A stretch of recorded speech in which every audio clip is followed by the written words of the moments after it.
Hello. Hello, how are you? Good. How are you? I'm doing unbelievable. I'm in the middle of a snowstorm. Yeah. Where are you located? I'm in Boston. Oh yeah.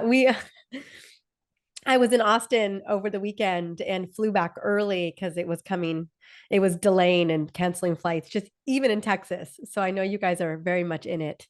I Where live in where San where do you Diego. live? San Diego, Oh, Encinitas, California. yeah. You get nothing. That's good. Good for Yeah, the you. beach is right there. That's funny. My And it's steady wet. It's pretty steady. It's pretty steady. Every that's great. Well, this Yeah, is well, great. Thank you for having me. yeah. Okay, let's so Peter, I wanted to just connect with you before we get into it. Just a little bit about my demographic is midlife women, women in perimenopause and menopause. And what I would love if and I just want to check in with you before we kind of get into it is as you know, I'm sure you've had a lot of patients over the years where obviously a lot of us have sleep issues, but I find that it really comes to a head for women in the menopause transition. And I'd love to speak into that and what we can do. And then I would also love to, if you're open to it, is connect the dots between sleep quality and metabolic health as well, and the impact our sleep can have on our our energy, our metabolic efficiency, our resilience. Perfect. Does that sound Now, okay? give me a demographic. How technical, I mean, I'm not, trust me, I speak to 5-year-olds, right? So I really try to dumb it down, but what's the level of, I would say we can go a little technical. I do have a lot of scientists on the show, okay, great. researchers, um, and a lot of doctors. And the show really is particularly about women's in this particular demographic, but like how do we optimize our resilience? How do we optimize our metabolic resilience? More importantly, a couple things we talk about on the show is when looking at fasting insulin levels, fasting blood sugar throughout the night, measuring that in the morning, and trying to figure out, is it sleep that's messing with it, or did you eat too close to bed and then that is impacting sleep issues? Like is it the chicken or the egg? And my some of my women are wearing continuous glucose monitors because they're really trying to figure out, is my sleep being affected by my nutrition in the evening, my stress levels, or is it that my sleep is the thing that's wrecking my blood sugar? So it can be all those things, right? And Yeah, so, my expertise is in the function of the vagus nerve. So oh, so great. I'd love when to talk about we that as well. yeah, so we're gonna that's where we'll dive in when we talk about most of it and how but we'll get to how the structure And affects it. and personal, I am perimenopausal, and I have a 3-year-old who's in preschool right now, right this second.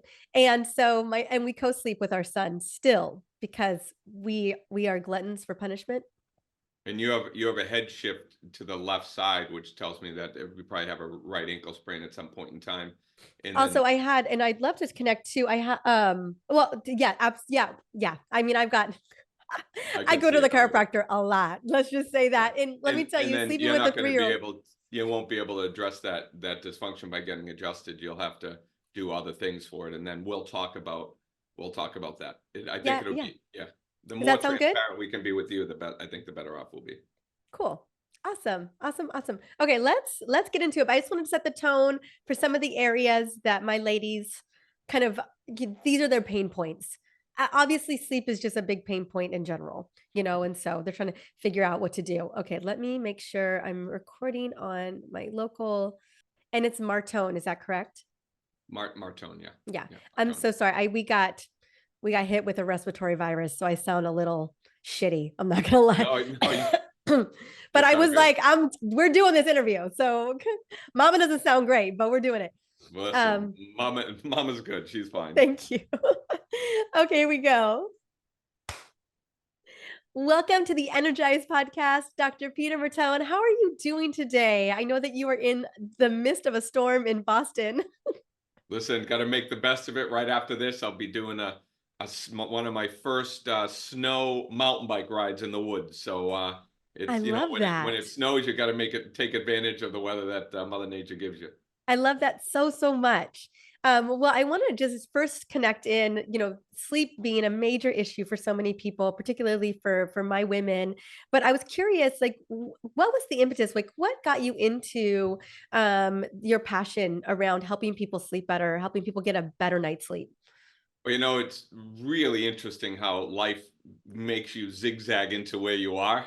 Yeah. I'm not in the sleep industry because I wanted to help people sleep better, really, Okay. believe it or not. Yeah. I'm in the sleep industry to correct a problem that I saw after 24 years of being in private practice and personal injury to myself. So, I'm a kinesiologist. I love the study of biomechanics, right, with exercise physiology and a chiropractor. So I always loved the way that the body functioned.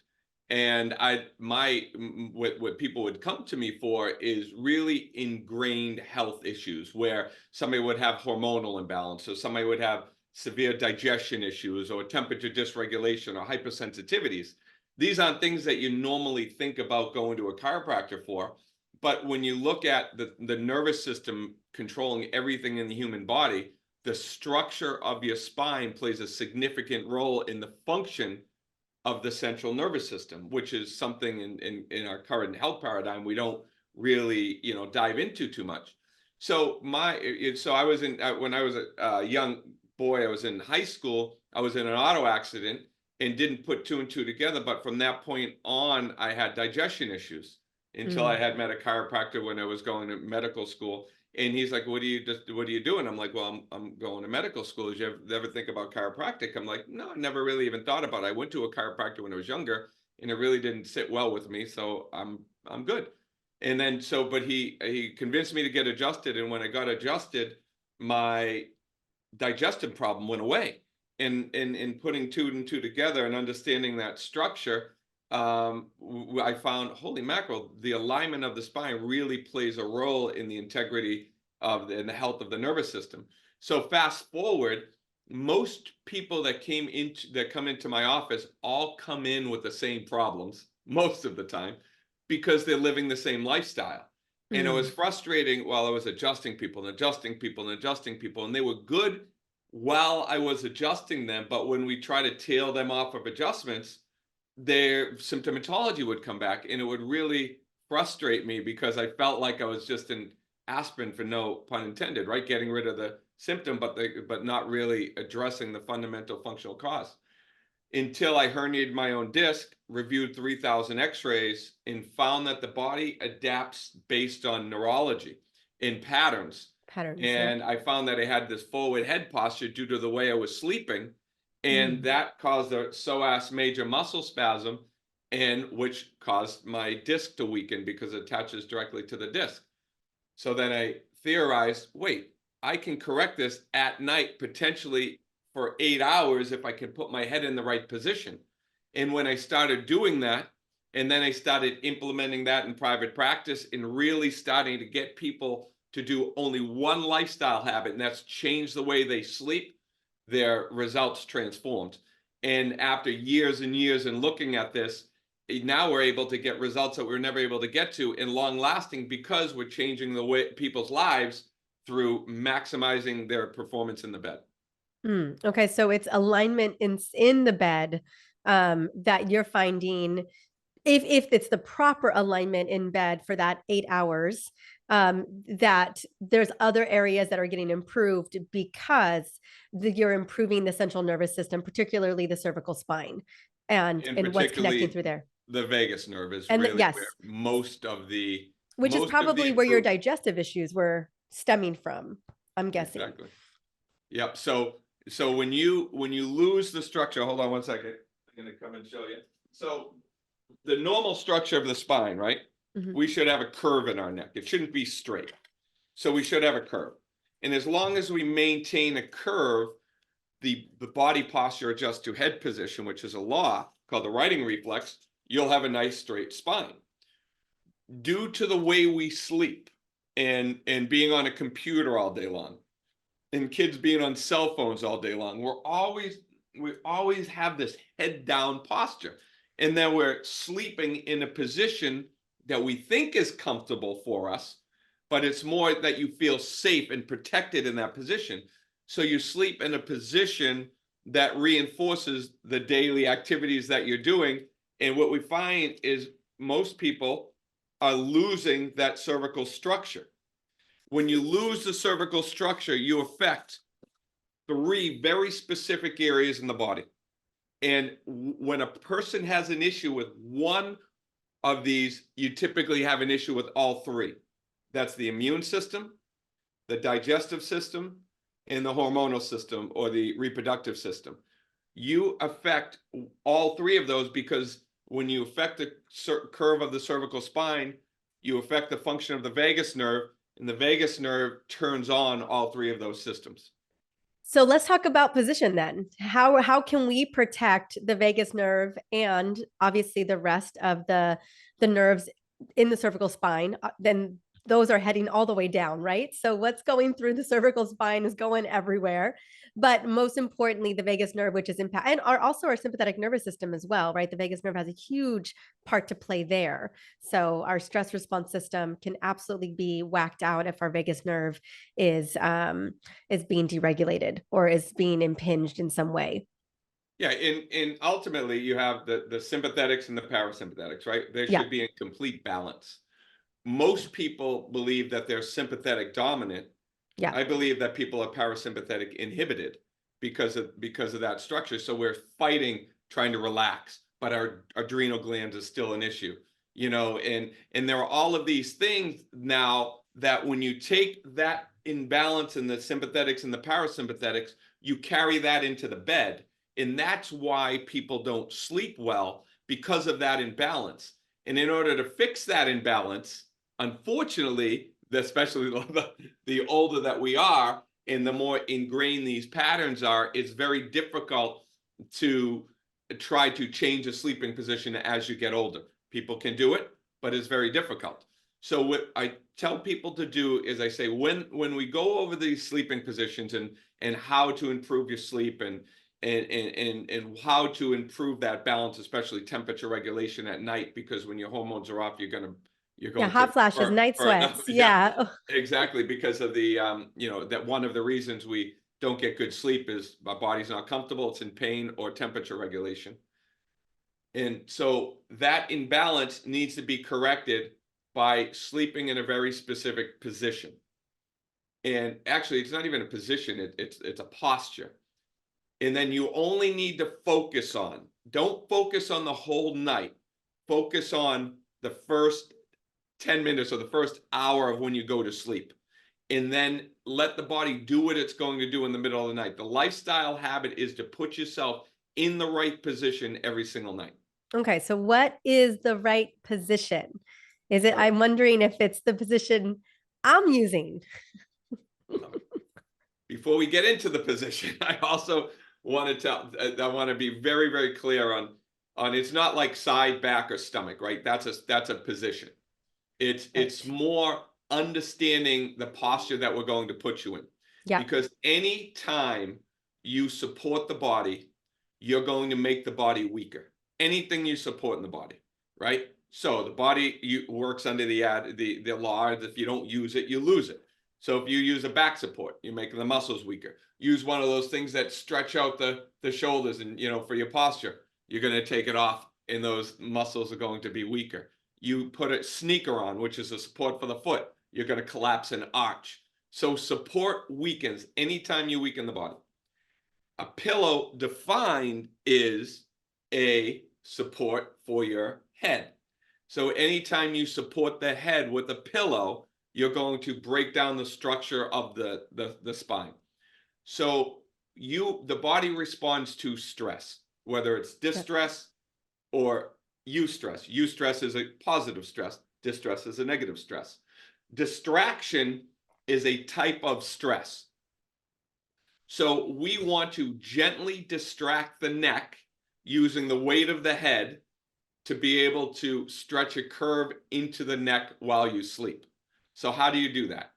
Picture, like, I don't know if you ever saw that movie, Crouching Tiger, Hidden Dragon, but when you look at what a pillow used to be, it used to be the cervical spine. I know I'm using the word supported, but then the head hangs off of that cervical, that hangs off of that support, so that using the weight of the head like a slinky to distract or gently stretch a curve back into the neck. And I will show you that right now.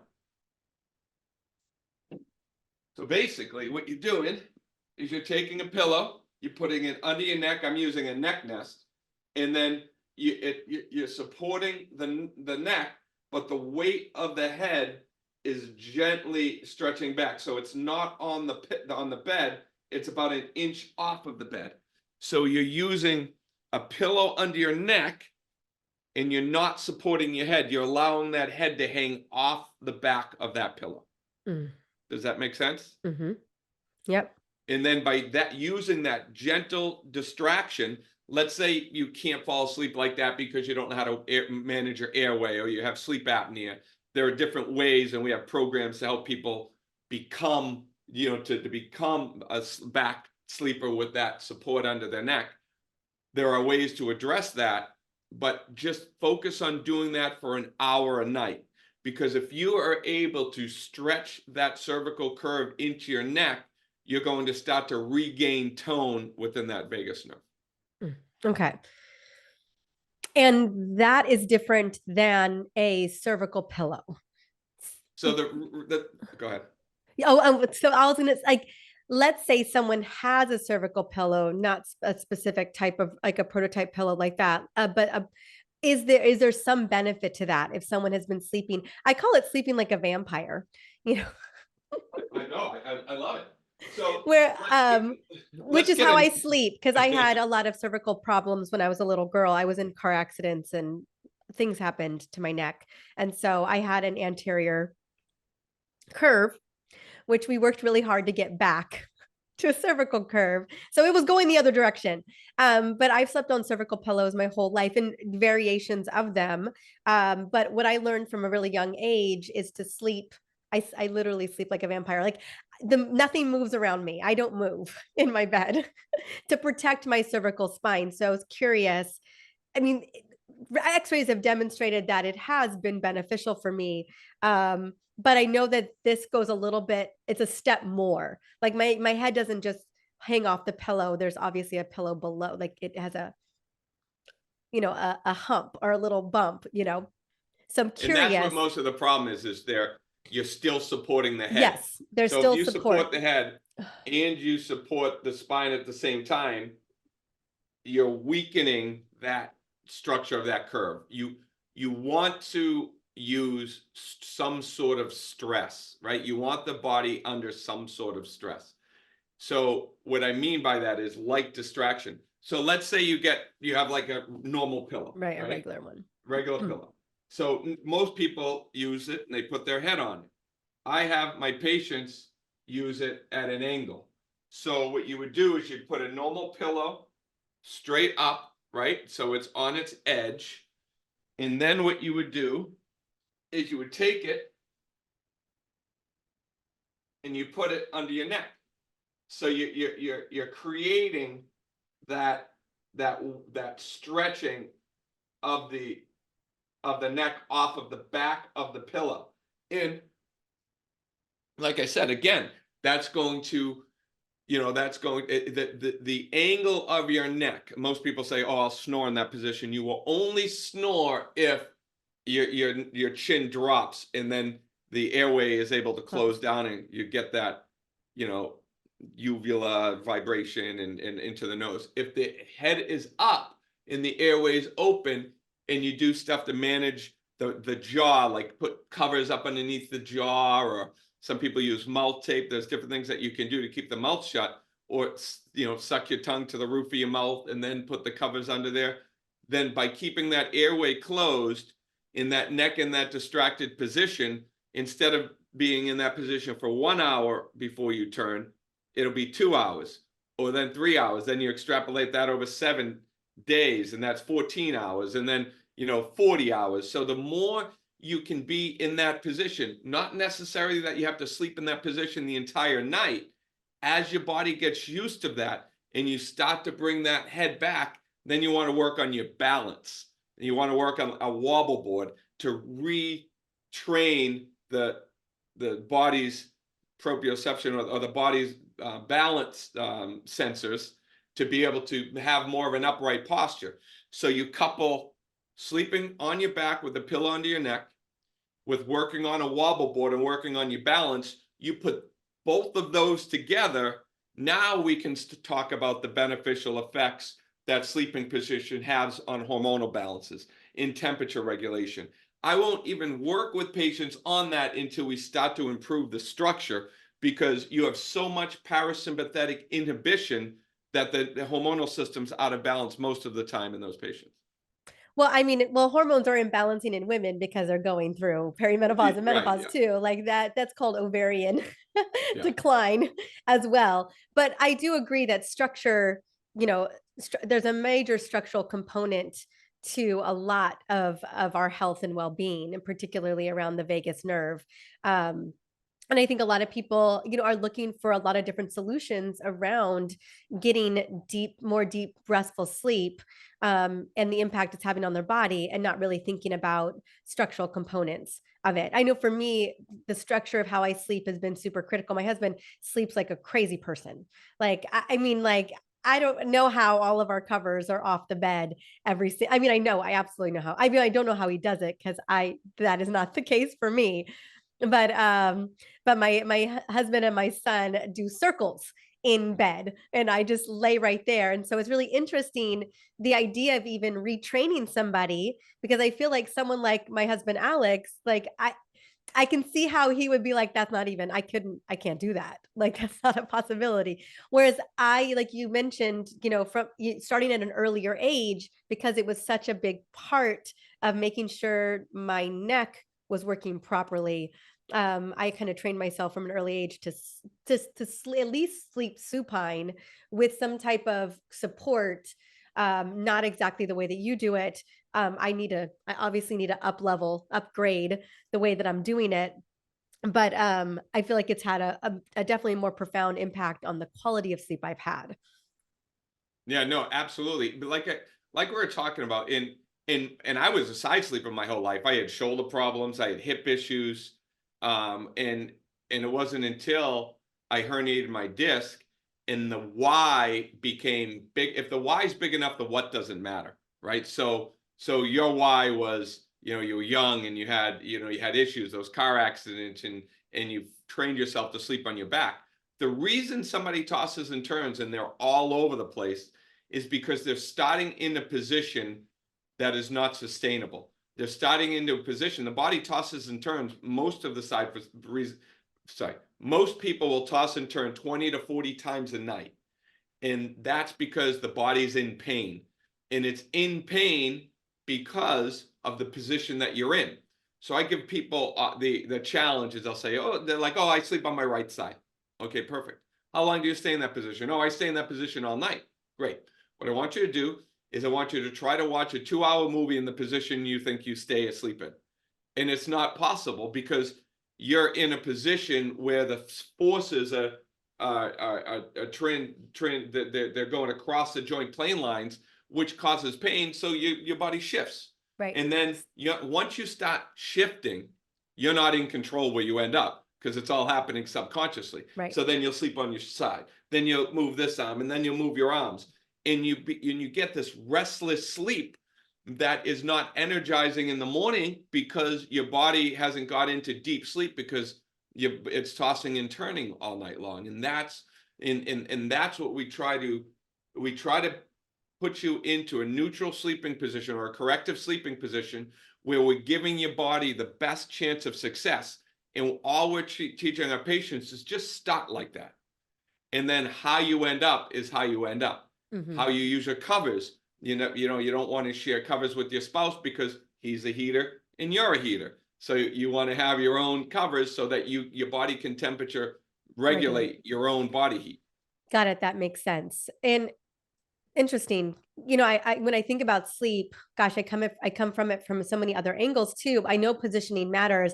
I guess I figured because I've known so many, my own patients that they're just like, I don't control any of that. Like that's the one thing is there other tools? Because I can't, I just do what I do when I'm sleeping.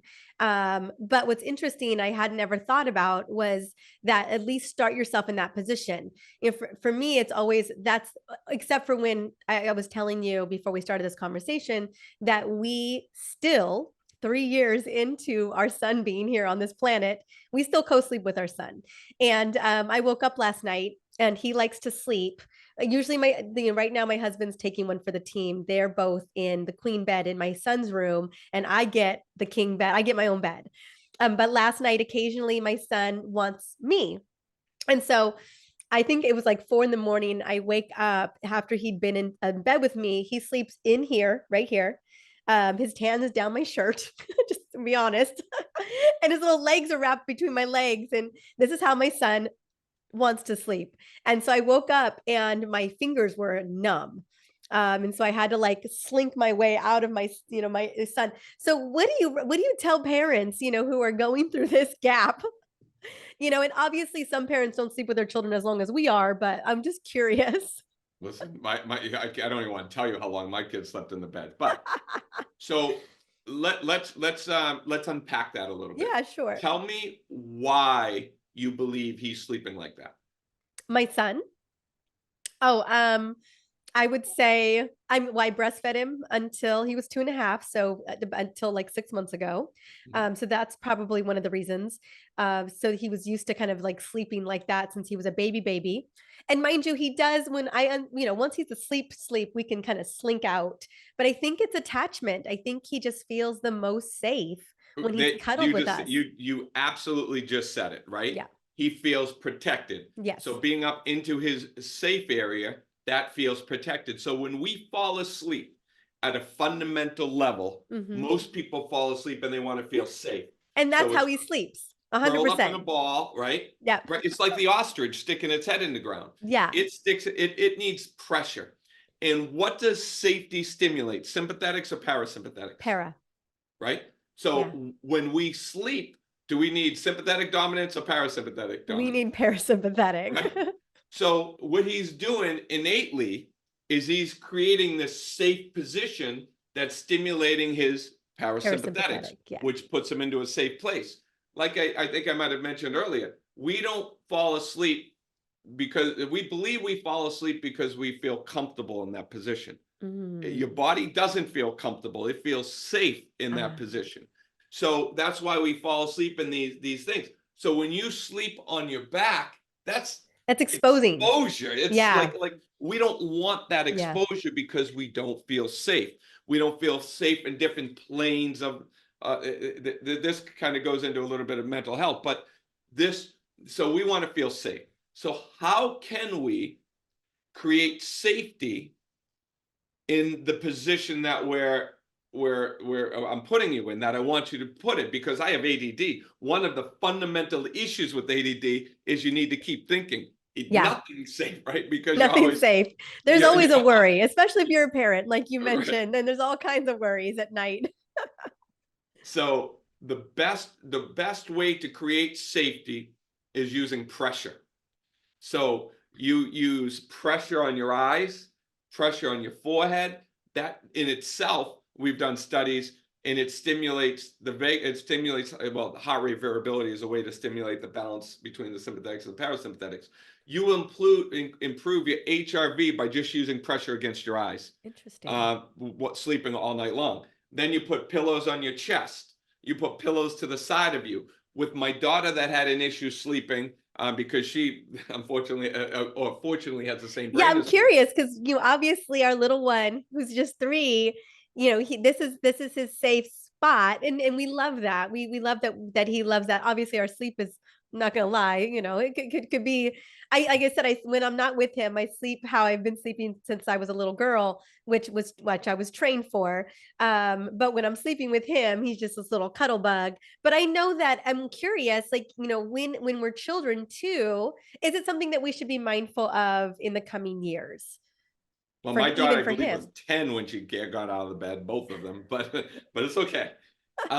So Something to look forward to. how did I do it? I'm like, all right, this is what we have to do. So to each his own. Um, so you create safety with their stuffed animals. This is how I did it as a kid. This is what I did with them. Give each one of them a power, right? You know, the turtle had a shield. Nothing could penetrate the shield. I had to put it over a head. And then like the rabbit was the watch rabbit. So you create this so they feel safe with you because they feel protected. So Yes. if you can create this protected environment, ultimately, when you think about us as adults, we don't really. I mean, we were always told to go to bed. We were never taught how to sleep. We're taught just go to sleep, Right. and we put ourselves to sleep subconsciously the same way to feel protected. So that's why people like when they like when kids go to college, they bring their stuffed animal, right? You know, because I don't care. It's still a sense of safety Got it. and connection. So that's what you have to create. You don't tell people how to sleep. You look beyond that and you give them the tools that allow them to sleep. So you know what are the fundamental core reasons? Pain, safety, temperature regulation, and airway management. If I know that's the reason people don't get good sleep and they can't get out of their own brains, I know now to give them solutions that they don't realize it, but I'm talking to their subconscious brain, allowing them to be safe when they sleep. That's really fascinating. I hadn't even thought about that. I'm so glad we kind of went full circle in that direction, because I think a lot of people feel it is their an upregulated cortisol that's not allowing melatonin to come on in the evening that is keeping them up. I think every woman is like, so often we're wired and tired. We're solving our children's problems, we're solving the world's problems. And we think that's the reason. Or like you said, temperature, regulation issues where women are having night sweats and hot flashes. Or and the other thing is, yeah, people are just uncomfortable and they're in pain. They don't know it, but they're constantly readjusting themselves at night, and that's kind of waking them up. And so I know this is one of the tools, and as I'm considering it more and more, I'm realizing how powerful this tool is, a tool that a lot of us aren't really thinking about. Do you find in all the work that you've done around sleep that this is probably the most powerful tool to help people sleep? Are there other ways that you're helping them as well, in conjunction? The number one reason people don't sleep well is, one of them is obviously temperature regulation. A major one is sleep position, right? That's getting restful sleep. Well, why aren't people able to get to sleep? Because in our culture, in our society, we like to be in control, right? Yeah. So Amen. in being in control, we love to think and we love to rationalize.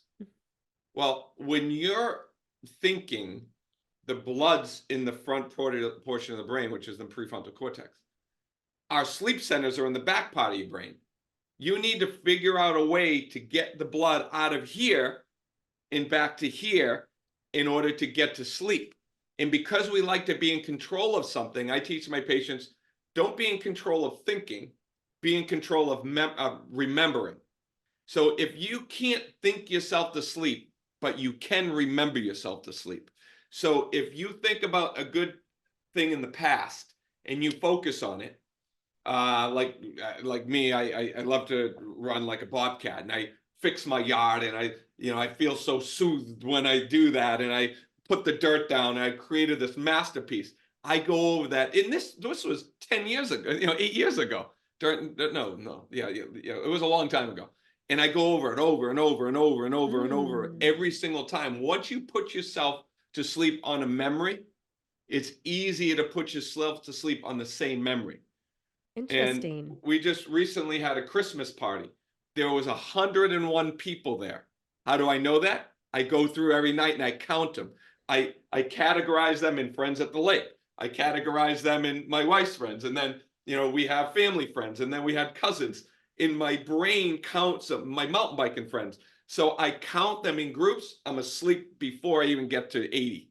Wow. Yeah, So recently, even in the time that, I've actually been a pretty good, at least I've felt like I've been a pretty good sleeper. Like I haven't had an issue falling asleep, but As I mentioned to you before this, I'm definitely I'm heading into definitely in perimenopause, and I've noticed that there's, again, more sporadic, maybe once every couple weeks, that I'm having a harder time falling asleep, and I have sleep meditations, I have a lot of things, and but my mind is running. I hadn't even thought about, I've been trying to count. I'm like, what's going to get it done? Like, what are some of these my meditations aren't working anymore? Like, it's been really fascinating to kind of embark in this journey. And I'm almost at a point where I'm a little bit in denial. I'm like, maybe this isn't really happening to me yet.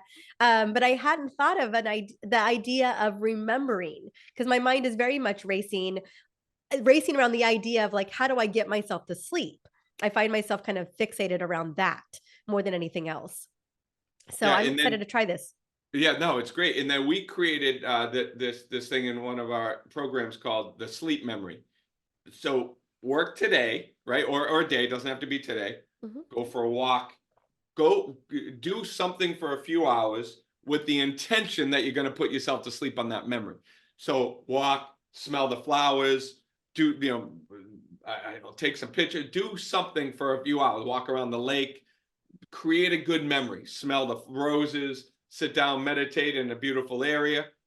You won't be able to put yourself to sleep that night on it. What I find is that it'll has to get categorized. You have to have a to sleep on it has to go through a sleep cycle. But think about it the following night. A lot of times I'll take myself around my entire mountain bike and loop that I did the 2 nights before. And I'll go up the hill, I'll go down the hill. The problem is if it's really like we sometimes we do some really adrenaline releasing stuff, so it can't elicit an adrenal response, but it needs to just be just a remembering of that memory, and then do it over and over again. You'll go to sleep like that, and more importantly, you'll stay asleep because your body's not fighting between the thing that was on your mind and what you're remembering, and it's a constant battle back and forth a lot of times.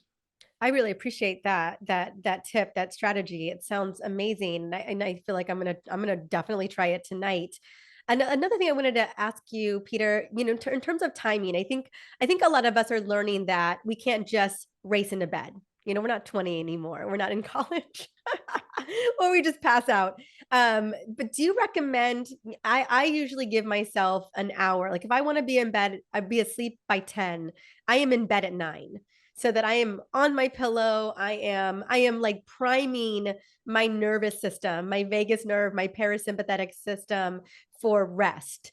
Is that something you recommend, especially when you're talking about reprogramming, positioning, and patterning, neuro patterning around sleep? Do you recommend that as well? If people take the time to really gear themselves up for rest? So your body is tied more into circadian rhythm, right? Yes. Inconsistency. So what so you want to be really focused on the same time every night. Go to bed same time every night. You don't want that to vary too much. On the weekends maybe you can, but you want to shoot for the same, go to bed at the same time. Your melatonin release at the same time, independent of any ritual that you have. Now, certain things that will create somber is heat, right? Oh, and then the cooling of your body temperature. So one of the major things that we want to occur in order to get in order to get to sleep quickly, is we want our body temperature to cool quickly. Obviously, in different portions of our life, it's very difficult because there are hormonal things that are occurring that keep that core temperature up. Estradiol. Ay, ay, ay. Yeah. So, what are ways that we can manage that? Because as far as the amount of time you go to bed, you want to. I mean, I don't really like. Well, I do. Maybe I'll do about a half an hour of watching something sometimes in bed. But I really like to have all the lights off in my room. Me too. And we usually go through to candlelight. Within once a certain time at night hits, it's candlelight or Really low light dim. situations in our house, Yeah, same with us. and in doing that can minimize that length of time that you need to spend in bed. but you want to regulate that temperature. So what I have people do, in some of these work better for others. So that's why you either take a hot shower if you're having a difficult time, and then your body actually cooling um, is a way to trigger somber, or you take a cold shower if your body runs too hot, and that cooling of that shower, then you jump into bed, and then your body is going to be tired for a certain period of time. Because when your body temperature drops, it stimulates Somber. more melatonin to be released. Nice. So that's why we do. I know my mother-in-law is always like a hot dunk, like put the boy, you have a little boy in the bath and then take him out. It's fascinating, like the level of sleep routine we have for our son Mhm. is so great. And it's same time where we are on it like to a T. And I thought, I was like, I feel like adults, we need this level of sleep routine to really prime our circadian rhythm, dim lights, all of it, a hot bath. And then, you put them in the pajamas, all the things, and then only reading, no phone, no nothing in the room. Yeah, and then a big thing for health is basically a concept I call the allostatic ladder. There's something that's called allostatic load. Yeah. Basically, if the body is in too much stress, certain areas are going to shut down, right? So there's a hierarchy of survival organs in your body. And so, for instance, you can stick your hand in ice for 15 minutes. You put your entire body in ice and you drop your core temperature, you'll have, it's called hypothermia, right? Yes. So your body only really cares about the temperature from here to here. Your hands and your feet, those are just radiators, right? So you keep your hands and your feet out of the covers. You might want to warm up at the very beginning and have everything under, but when, like right before it's time to go to sleep, hands and your feet out of the covers, then your body will temperature regulate out your extremities.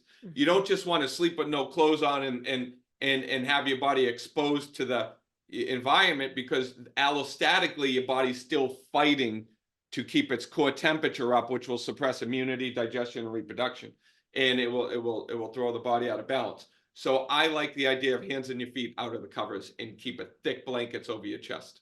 And does this shift at all, just talking about circadian rhythm and temperature regulation for the winter? You're in a storm right now, right? And it's, even though I'm in San Diego, it's still colder than normal, than I'm used to most of the year.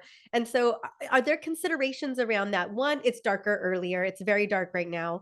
And it's colder. And so, in terms of managing the thermostat, the heater, I feel like we've got a little system going on, but I'm really mindful of the circadian rhythms of my entire family, especially my son.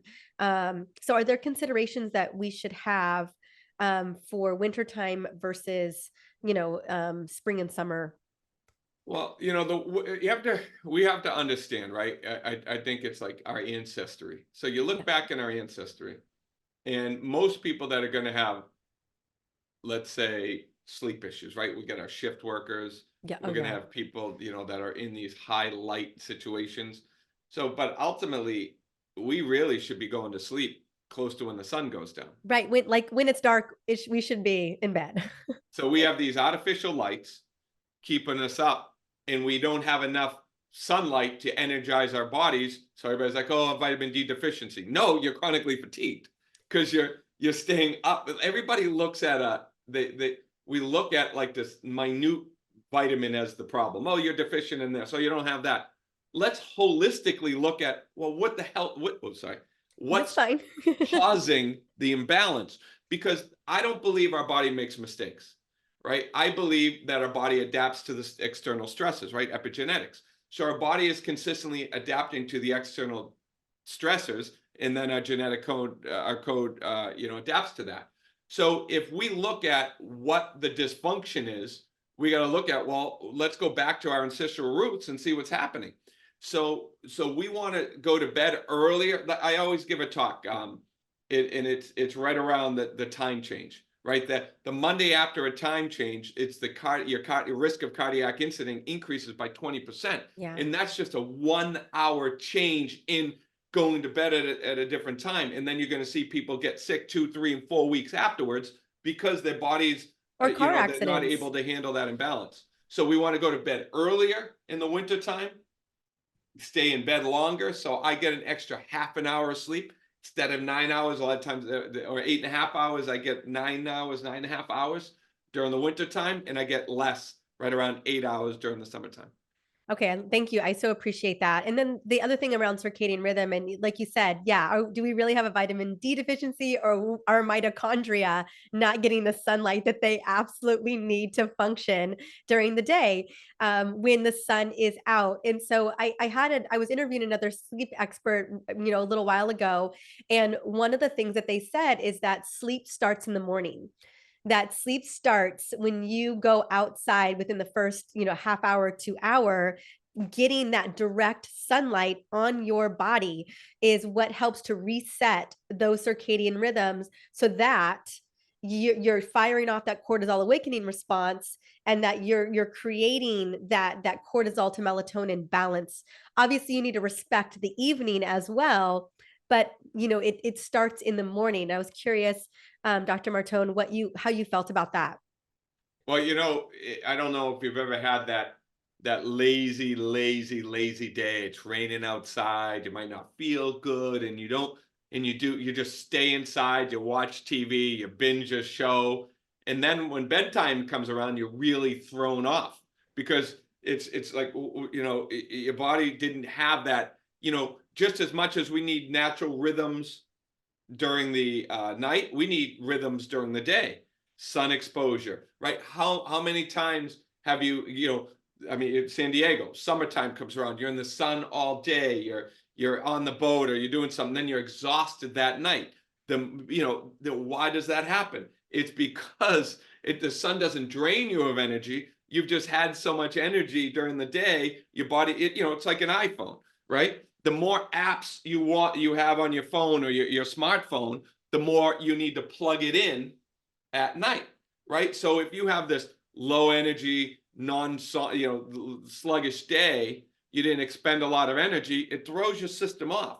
But if you consistently have an exercise program, you're getting exposure to the sun, and you're expending energy, the body's going to recharge at night, and that's where you're going to get you really good deep sleep patterns.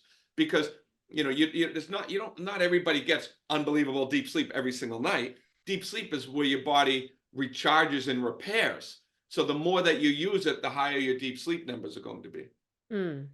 Thank you. That's what I really loved, that kind of that reaffirming of how we can really tend to our bodies and tend to our rhythms to support what in our mitochondria, because ultimately so many people just feel exhausted and fatigued.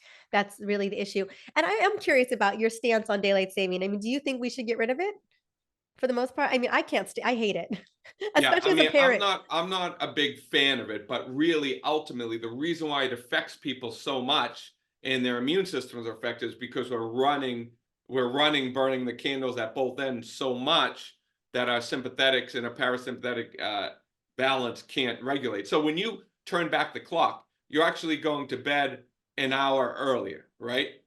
And no, you're going to bed an hour later. And then if you're going to bed an hour later and you're waking up an hour earlier, well, most people go to sleep based on the clock.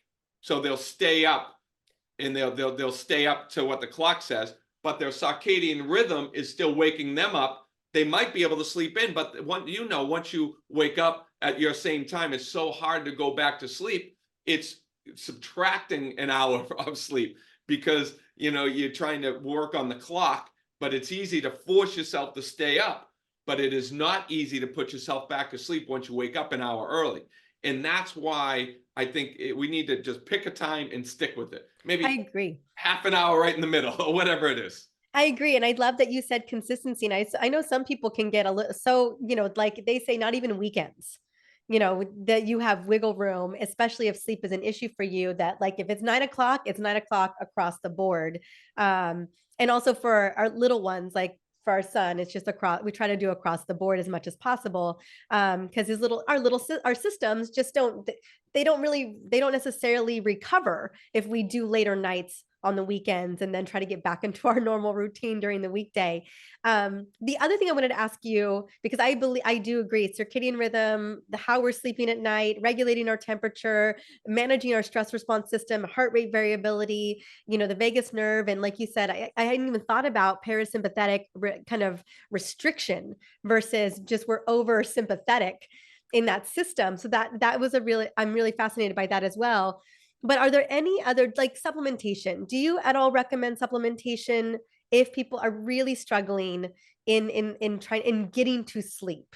Um, or do you recommend just regulating their circadian rhythm, doing the memory exercise where they're remembering to go to sleep before they step into any other modalities? So thank you. That is a great question. We have a supplement called Deep Sleep, right? So I put a lot of work on creating a supplement. But this supplement is not designed to put you to sleep, right? It's not designed to knock you out, because what ends up happening is people take something to, like, melatonin, or they'll take something to knock themselves out, and they'll get 8 hours of sleep. But our body requires these natural waves, right? We need deep sleep, and we need deep sleep and shallow sleep, and then back to deep sleep and shallow sleep, right? And then REM sleep. So if you take something that knocks you out, drink alcohol to put yourself out, drink a sleep medication, you're going to end up getting 8 hours of sleep, but it's not restorative, not rejuvenated, and you're still going to wake up and be in just as bad of a situation as you were, because not all sleep is created equal. So the difference between, let's say, like a deep sleep product, because we use things like magnesium, right? Mhm. Magnesium calms your body, right? Settles the central nervous system down. GABA settles the central nervous system down, releases serotonin, it helps the body release serotonin. L-arginine dilates blood vessels, which cools the body temperature. Mhm. So we're doing things that are supporting what the body needs to do in order to get deep sleep. So my focus, or my challenge through my sleep stuff, has always been maximizing my deep sleep, right? Because my heart rate was tending to run a little bit hot. My body, because I exercised a little late and I was eating a little late, tend to run a little hot. And I never dropped I never dropped my core temperature. My heart rate didn't drop quick enough, so I was too stimulated and I was thinking a lot.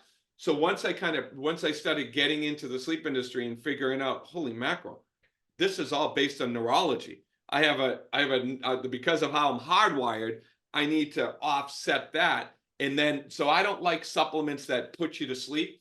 I like supplements that promote the relaxation and then give you techniques like remember yourself to sleep, things that you haven't tried before, because once you start doing that one technique, it's going to be a game changer for you for the rest of your sleep patterns. I mean, there's so many wonderful things that you've shared here that have been just incredible, but, like, that's the thing I am latching onto in particular, because a lot of the things we are doing in our household, just because of what I've learned over the years, but the remembering to sleep is something I'm gonna be trying literally tonight.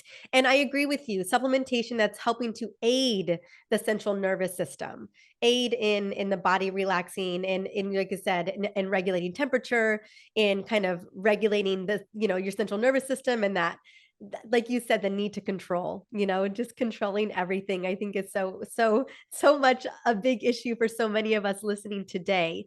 And so Peter, thank you. I just wanted to say thank you so much for coming onto the show and really opening the door for what is possible. I know that there are so many people listening right now who are struggling with sleep issues, whether it's consistently or periodically, like myself right now.